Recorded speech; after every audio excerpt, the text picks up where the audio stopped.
So obviously I didn't know that's what y'all were going to vote for. But as I listened to it, it felt apt because to some degree, when we explore this value or this idea of reclamation here at Watershed, we have a class that we teach about it, or I teach about it. Class sounds formal, an experience that we do called Reclamation. It's one of our pathways or values here. And really what's going on with Reclamation is an attempt to navigate a kind of loss, which is what that song is about. It's an attempt to make sense of something that used to be so clear, so meaningful, so grounding in our lives, and for whatever reasons, often traumatic reasons in and of themselves, that thing doesn't work the way that it used to. And so instead, we get a new kind of trauma, a trauma of absence. There's this void that needs filling. And to be perfectly clear, there's nothing about the Reclamation experience that I would like to try to convince you will fix you. To some degree, what we're exploring is that you don't, in fact, need to be fixed, at least not in the sense that you might think. But hopefully to have an opportunity to reclaim, reimagine, reinterpret some of these ideas that were maybe once so meaningful for us and now seem devoid of any kind of redemptive meaning. So that's kind of what this series was about, textuality, and it's what I want to explore in our time remaining this morning. Like I said a moment ago, the teaching team, myself and the rest of the pastors and teachers here on staff had the opportunity to choose passages for this series that we found both meaningful but also problematic, confusing in ways wherein they don't make sense the way that they used to. And so, like I said a few moments ago, I wanted to give you all space. Austin and I wanted to give you all space in this final Sunday of this series to maybe explore some ideas. It doesn't have to be a specific Bible passage. It could be a theological idea, an experience, something that was told to you in a church setting that just doesn't make sense the way that it used to. To be perfectly clear, whatever answer I give isn't the final answer, nor is it necessarily representative of all of Watershed, but it's going to be my best attempt to make sense of some of these ideas. We'll have a number of ways for you to ask or raise a question. There's the introverted way, by texting this number. Austin will get those. And then there's the extroverted way, which is raise your hand. And I'm sorry, outside and online people, you are only afforded the introverted way. I think you can also probably, are you checking, Austin, the Facebook feed as well? Okay, so for those of you on Facebook or outside, or even inside, if you want to hop on the feed, you can type it into the Facebook chat or the YouTube chat. You can text this number, or you can raise your hand for those of you in here, and Austin will walk on over to you. One final thing before we get started. I had no plans of actually explicitly addressing the shirt I'm wearing this morning, but my wife said that would be weird. So yeah, I got a text. Okay, so just a little context. As Austin and I were planning this Sunday experience, we were wrestling with the degree to which we should lean into sort of the game show element of it, and my wardrobe was part of the question. We actually even looked into ordering one of those like Bob Barker skinny mics. We weren't really sure if we wanted to place like all of our technological trust into something that was going to be showing up on Amazon 2 days before, but what I was going to wear was part of the question. I got a text from someone yesterday who said, it was a picture of this shirt, and said, if I order this for you and get it to you by tomorrow, will you wear it? Absolutely. I'm an Enneagram 5. I don't want to think at all about my wardrobe. So if someone's going to say, wear this, I will acquiesce. So if you can't read it, I think it says, fall for Jesus, he never leaves. Yeah, very white girl fall. I love it. So, minor disappointment. One last thing, minor disappointment. There was a typo in the picture that they sent me. It said, fall for Jesus, he neener leaves. The V was an N, and so I was kind of hoping mine would say that, but it doesn't. It says never. So anyway, that is enough setup. Austin, do we have anything? Yes. Ooh, hot mic. All right. So we have a bunch, which is awesome. Yay. And I think this is a really good one. And I don't think we hit. I'm also going to try to, we hit a few things over the past few weeks. We don't expect you to be here every week, but we do have an archive of some of the things that we've talked about. So I don't think we've really talked about this. Sidebar real quick before you say it. I am committed. I will answer every question. We might not have time to answer all of them today, but I will make sure that I see them, that Austin gets them all to me. And if one does not get answered, probably multiple won't get answered today, I will figure out a way to answer it. Maybe I'll film a video to put up on our YouTube this week, or I'll just email you directly if I know who you are. But I promise I will answer every question. All right. So this first one, the Great Commission. So much good, so much harm's been done with the best intentions. How can we reclaim this scripture to share God without doing that in a harmful way? Yeah. Ooh, that's good. The Great Commission. In what sense is our current iteration here at Watershed, our reclamation of Christianity, missional? In what sense? Okay, so there's a few layers at work here. One is there is an implicit assumption, I think, perhaps, that the way that many of us grew up understanding missionary work and evangelism, sharing the gospel with people, is at best unintentionally imperialistic or colonialistic. To come in and say that we have the right answers, and just for some context, our version of those right answers is almost inevitably going to be a very novel, historically recent expression of Christianity.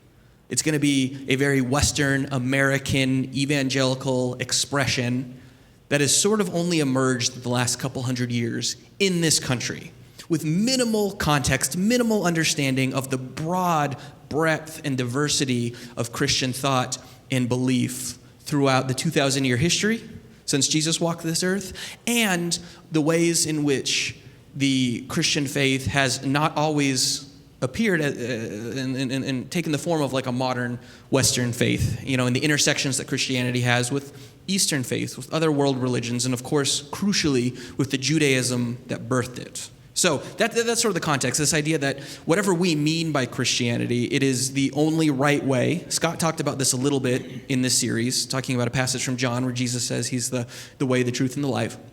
So so I think implicit in the question is, if it's not that, if what we're doing here is not trying to literally save souls from their ignorance and things like that so that they can go to heaven when they die, then in what sense does it make sense for Christianity to be evangelistic? Should we share our faith? Should we want people to be Christian? Couple things. I'll try to keep this brief. I realize I could just turn this into a sermon and we'd be off to the races and kind of be done for the day. I'm not going to do that. A couple thoughts off the top of my head, though. One, in context, when this was written, the authors of the Gospels and even Paul were anticipating a very literal, very immediate return of Jesus. And not in like the rapture type way that we imagine. That came later, like very recently. That's a very new idea. But that Jesus was going to come back, and there was even going to be in some sense where he was going to come back almost like militarily, which was kind of the whole idea that the disciples got wrong when Jesus was here on earth. And it was going to be visible and obvious and very apocalyptic in the end of the world sort of way. And so this idea of the Great Commission needed to be framed, and that is they literally thought that something very cataclysmic was about to happen, and you needed to get as many people aware of it as possible, so that they could be saved, not in the spiritual go to heaven sense, but in the like war to end all war sort of sense. Now, depending on when you think the Gospels were written, this may have been either right before or right after Jerusalem was destroyed. And so in that sense, a lot of, in at least a few of the Gospels, these passages about evangelism are literal warnings about the fact that the Romans are going to come in and destroy the temple, destroy Jerusalem. The political tension had been building at the time, and the writers of the Gospels were trying to spiritualize and make sense of this imminent existential, cultural, religious destruction that they were going to experience, and try to get out of Dodge, like get out of Jerusalem. Like it's going to be bad. There's a famous passage in Matthew. It's one of the ones where we kind of get this weird idea of the rapture from, but where it says like one will be taken, one will be left. And many of us were raised being told that you want to be taken. No. In context, you want to be left. The person was just taken by the Romans. They're dead now. So context matters. But that's not our context. So what do we do with it now? How do I do this fast? I think there is some sense in which the message of Jesus is liberating. And it is, in that sense, it's more important that you act like Jesus and participate in the way that Jesus experienced God and humanity and his own humanity than it is to believe a certain set of doctrines. And I want to say this very delicately because there's a way that you can hear what I'm saying as just as sort of colonialistic or imperialistic, but in a different way as maybe what you were raised with. But I'll try it anyway. I've had a conversation. Many of you are familiar with Tung Lao Hokep. He's an international partner of ours, an old friend of Matt and Scott's, lives in India, and he does Christian ministry work there. And in that part of the world, he wrestles with how to reconcile his Christian faith with the dominant religions of the region, namely Hinduism and Islam. And what I've encouraged him to sort of see is it is significantly less important that he gets his neighbors to believe like him or to believe Christianly. But there is a way in which they can be Christian insofar as being Christian is to be a representative of Christ in a distinctly Hindu way or in a distinctly Muslim way.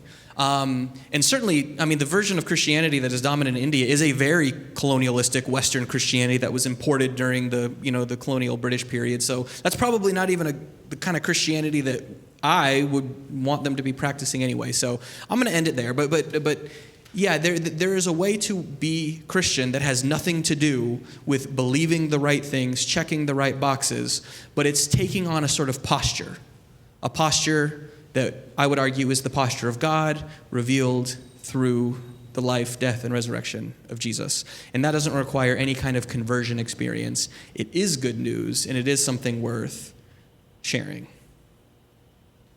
All right, I will try to go faster. That was a good question. What's next? Great question.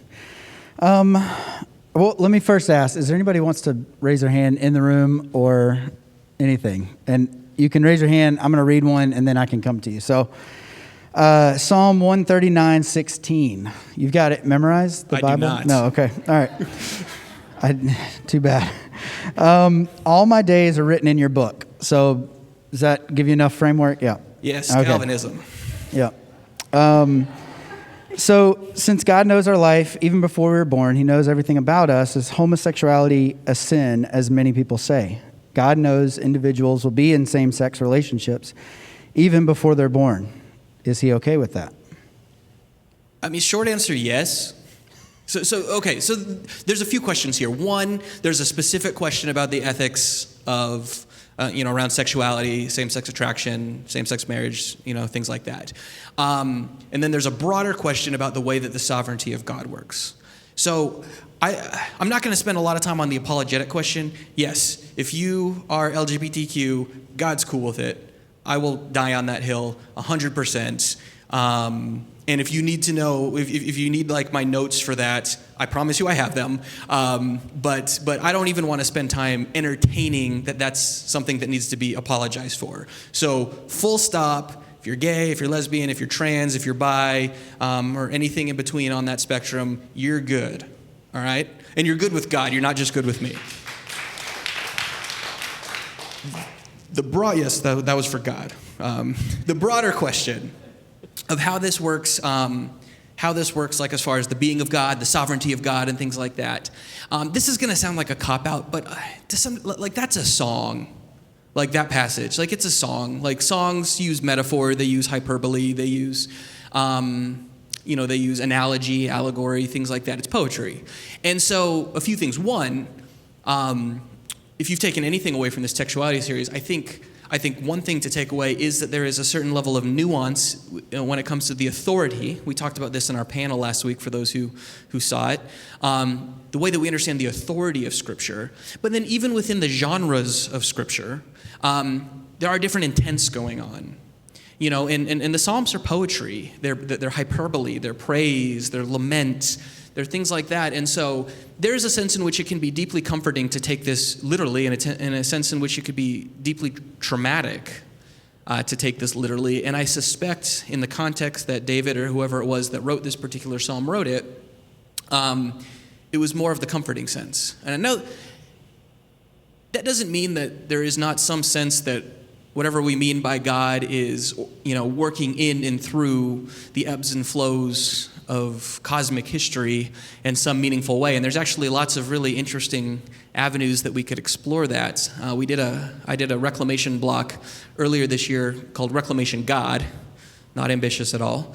And we explored that a little bit, different ways of understanding God's sovereignty. I can make those videos available for anyone who might be interested in. But yeah, I think my cop-out answer would be, that's a poem. And if you need permission to not take that literally, especially as it relates to something as heavy as your sexual identity, permission granted. Next one. All right. So someone once said, quote, air quotes, "I'm leery of politicians who tell me how to pray and pastors who tell me how to vote." End air quote. How do I, as a Christian in today's social and political climate, try to influence change, advance good, love those I disagree with in a Christ-like manner? All right, big gulps. Yeah, okay, so a couple things going on there. Basically, it's to what degree is it meaningful or necessary to allow our faith to be political? I think to some degree, this isn't something that we can opt out of, and I don't mean that ethically. What I'm not saying is that there is a necessary ethical mandate for us to be political. I'm saying it is inevitable, full stop. You can't, even if you wanted to be apolitical as you express your faith and spirituality, that would be impossible. So you are political, faith is political, we are political beings, insofar as to be political is to navigate the contradictions and tensions inherent in living in a society.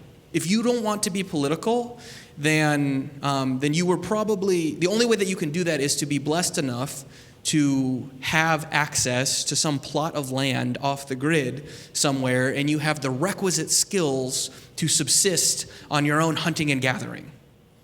And you do this by yourself. If that is true of you, you can go be apolitical. The rest of us have to live with people to some degree. And therefore we are, like, our lives are inherently political. And so to sort of draw, like, separate the idea of ethics, like personal moral responsibility, and politics, the way that we live in and with one another, I think is a false choice. It's not possible. You're fooling yourself. So faith is political, full stop. That said, how do we navigate it? How do we navigate people who think, you know, who live, who love, and who look differently than us? There's this political idea. It's called it's a Latin phrase, modus vivendi, way of life. And the idea here is that on some level there are irreconcilable contradictions. And I think this is a deeply Christian idea. In fact, I think this is the Christian idea. Many of you have heard me talk about this before, but there's a sense in which, in what is revealed to us about God on the cross, in the person of Jesus, is that the sort of things that we put our faith in, that we think are going to save us, fulfill us, make us whole, kind of create some sort of uniformity in the world, whether it be individualistically or collectively, politically, isn't going to happen. The cross is God putting to death our idols, our attempts to save ourselves, the things that we are leaning into messianically. I mean, Jesus literally was a failed Messiah in the sense that his followers were anticipating. And what we learn from the resurrection is that it is precisely in this failure to save or to save ourselves that salvation is made possible. And so, from a political standpoint, it is incredibly dangerous to take on, regardless of where on the political left, right, whatever spectrum that you fall, is very dangerous to come into it with a sort of ideology of promise, a sort of messianic expectation that if we can just fill in the blank, if we can just elect the right person, if we can just eliminate the wrong people, literally or figuratively, we will create the sort of utopian freedom that we're looking for. If I was to suggest that the Christian message speaks politically at all, it would say no to all of that. So what does it prescribe? A few things, and they are contradictory. First and foremost, it prescribes that we care for the weak, that we elevate the most marginalized. And there's really no way to do that papers over the inherent contradictions in our society. There's no way that we can justify the fact that there are poor people. Can't do it. We try to do it in this country through this ideology of meritocracy. We create these narratives, and then we racialize them, and we sexualize them, and we create a kind of sort of otherness at the level of identity that justifies why certain people have and certain people don't have. So we need to get rid of that.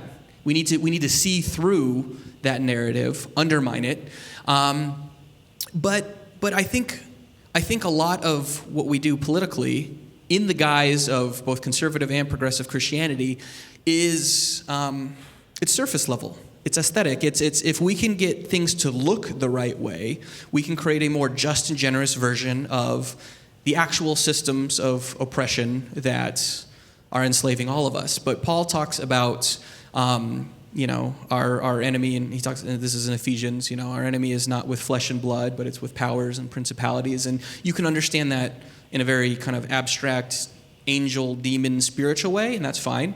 Or you can understand that more metaphorically as sort of the systems that exist under kind of the individual bad actors that we often scapegoat and blame for our political problems. But it kind of doesn't matter, in my opinion, what side you fall on. Our enemy is immaterial. Our enemy are these systems, these structures, these ideas. And we can be deeply, deeply political, deeply, deeply invested in undermining things like racism, white supremacy, heteronormativity, ableism, which, sorry, Scott, all of these are outworkings of neoliberal capitalism. We can be firmly opposed to those things, and also treat our neighbors, including people who are exploited by those things, and also in support of them. Like, you can be exploited by, like you can be a white person exploited by the structure of white supremacy and still support it. And so we can be opposed to those things and still not dehumanize the people who are invested in them. I don't know if that was coherent. I hope it was. This one's going to be a little bit of a follow-up. So I'm going to ask the question, and then I'm going to provide a little bit of my own context in it as well. So the question is, how do you reclaim the idea of holy or holiness? And to piggyback off of what you just said, I think that a lot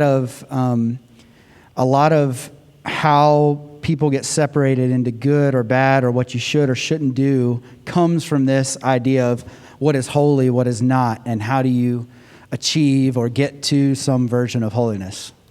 Now, that is a great question. And I'm going to do two things with it. First, I'm going to refuse to reclaim it, and then I'm going to come back around and I think reclaim it. So when I say refuse to reclaim it, what I mean by that is there is an assumption latent in this whole category of holiness that is very binary. And many of you have heard me talk, probably too much, about a way to reclaim or reimagine the fall narrative in Genesis 3, original sin and things like that.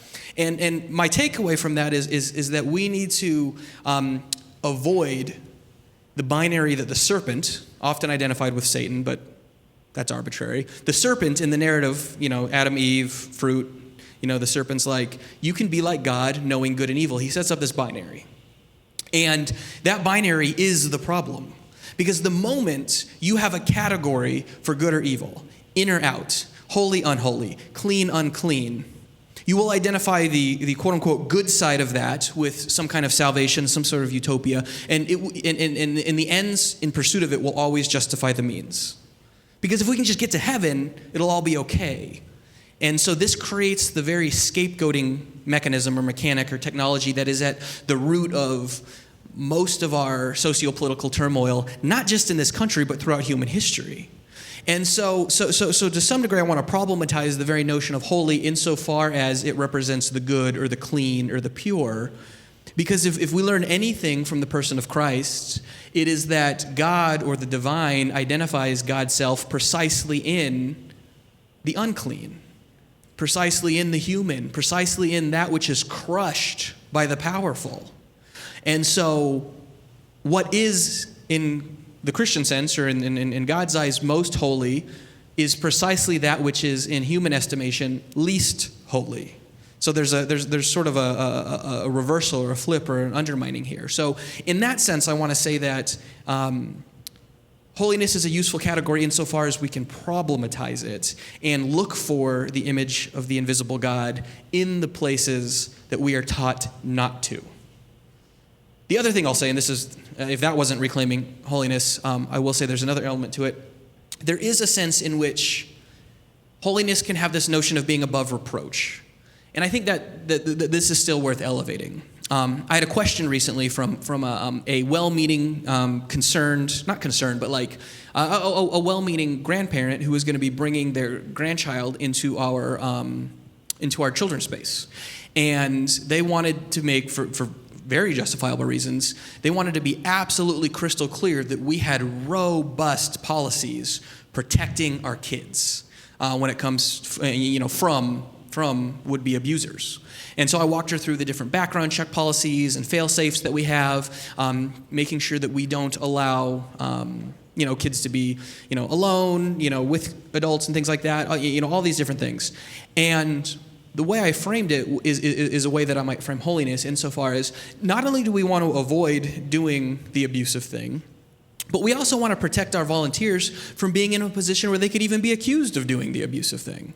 Because one, that'll actually keep them, if they are indeed a predator, from doing the abusive thing. But two, it creates this trust. It creates this sense wherein even if no one can ever be completely, truly safe from themselves and from one another, because we are all to some degree traumatized individuals. Existence is traumatic, and we bleed that trauma over and into our relationships. But there is a sense in which we can create avenues of trust and safety and things like that. And so I think holiness is valuable in that sense. We should desire to create relationships wherein people can actually see that we are going out of our way to avoid inducing some kind of trauma. All right. How much time do we have? Probably two more. 2 more? All right. 2 more, yeah. All right, I'm going to load this one up, so it might just be 1 more. Okay. All right, so this is a few different questions I'm trying to combine into one. So part of this is coming from like denominations, so more specifically Pentecostalism, and the idea of speaking in tongues. And then I'm going to throw on top of that, there was a few people who asked, what about prayer? And I know that speaking in tongues and prayer might be in, Venn diagram somewhere close to one another. So I'll let you run with those. Yeah, this is going to be the last one. Okay. Yeah, I do think these are related. I think I'm going to answer them separately and then kind of tie them together. So let's start with prayer. It is a running joke within our staff and community that I don't pray. And there's some personal trauma and history with that. And this actually fits well with the tongues one. This is great. This is a good way to end. Very personal. Are you going to pray at the end? Well, we were all thinking it. Maybe, depending. Yes. It depends. It depends on whether you accept my definition of prayer. You will either say that I did or didn't. My experience in Christianity growing up has not been charismatic. And by that I mean it hasn't been more of the Pentecostal variety. If you are familiar with that, you know what I'm talking about. If you're not, this is more, your signs and wonders, speaking in tongues, which is part of the question, miraculous experiences, things like that. To some degree, I feel like that's more of like a nature thing. There's a nature-nurture element to this. I'm just not wired that way.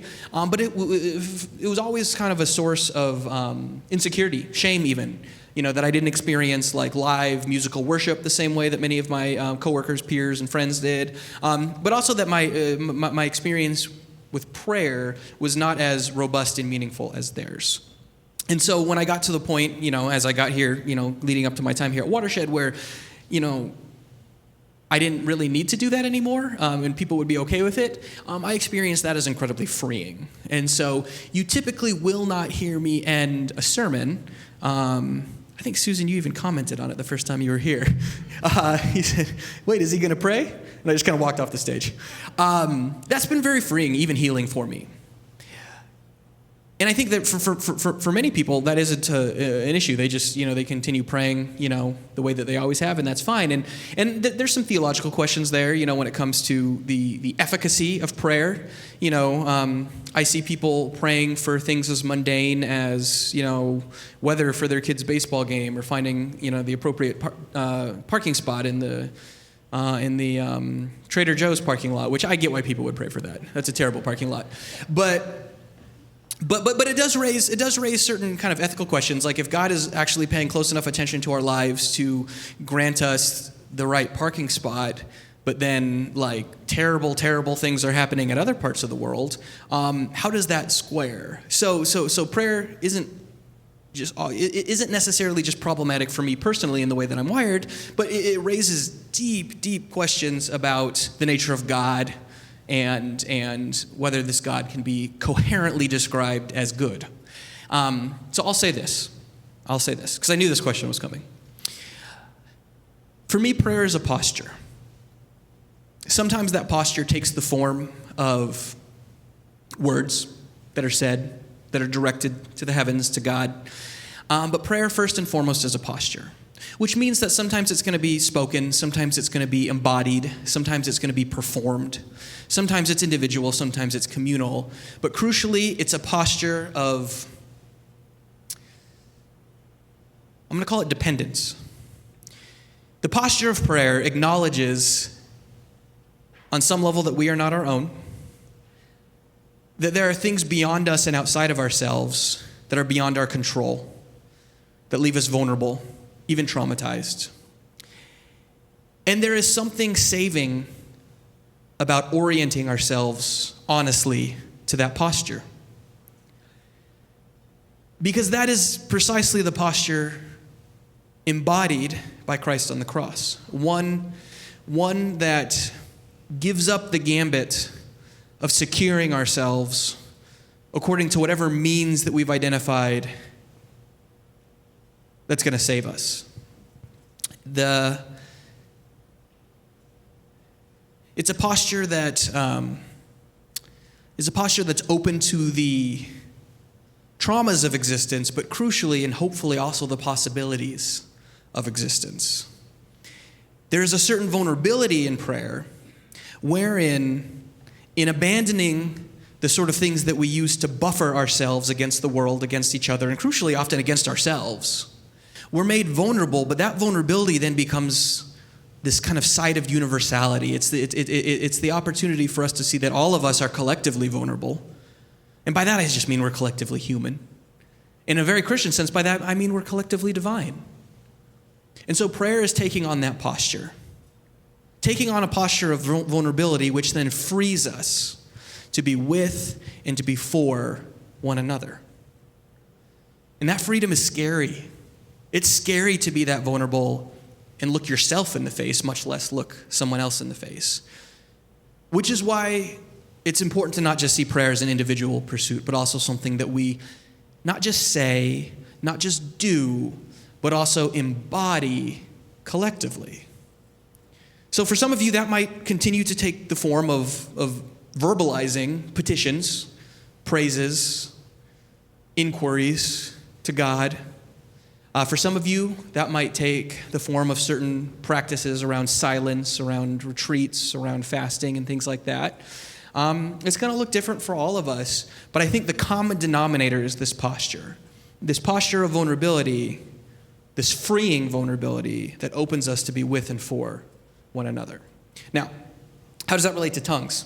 I say this with the massive caveat that, again, this charismatic expression of Christianity has not been my background, has not been my experience, but there's something about language. There's something about language that is immediately inadequate.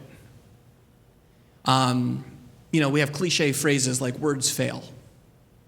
The reason we have multiple words for the same thing often is because we know, at least unconsciously, if not consciously, that on some level, human speech cannot adequately describe that which it refers to.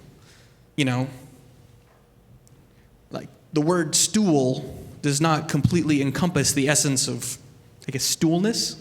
But then, of course, we also have another meaning for the word stool, which is very different. Language is both excessive and lacking. It's a paradox. You even saw that because you just laughed. You laughed at the intersection of both the lack and the excess in language. When it comes to something like tongues, things are being expressed or communicated in a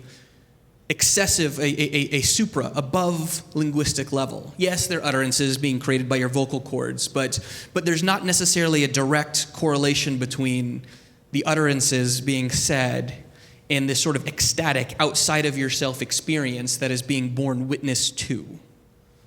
And so insofar as prayer is taking on a posture of vulnerability, of openness, of possibility, I could say that the experience of speaking in tongues would be bearing witness in the most authentic way possible relative to human finitude to that posture of openness and vulnerability.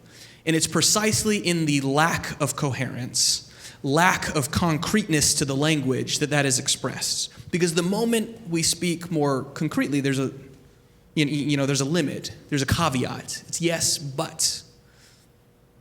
In tongues, again, I say this as someone who doesn't have a ton of direct experience with them, but tongues would allow us to participate in or describe that prayerful posture of openness, possibility, and vulnerability that I described in relationship to prayer. So that would be my off-the-cuff answer about that.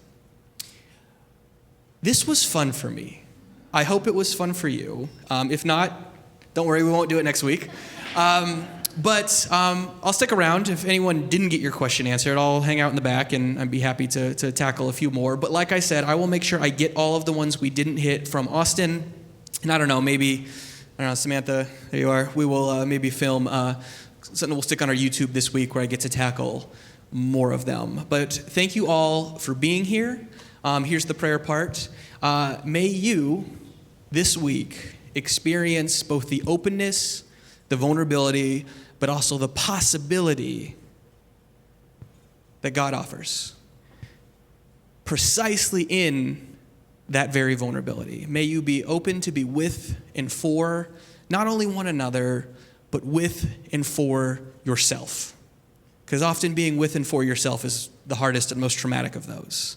Thank you for being here. We love you, and we'll see you next week.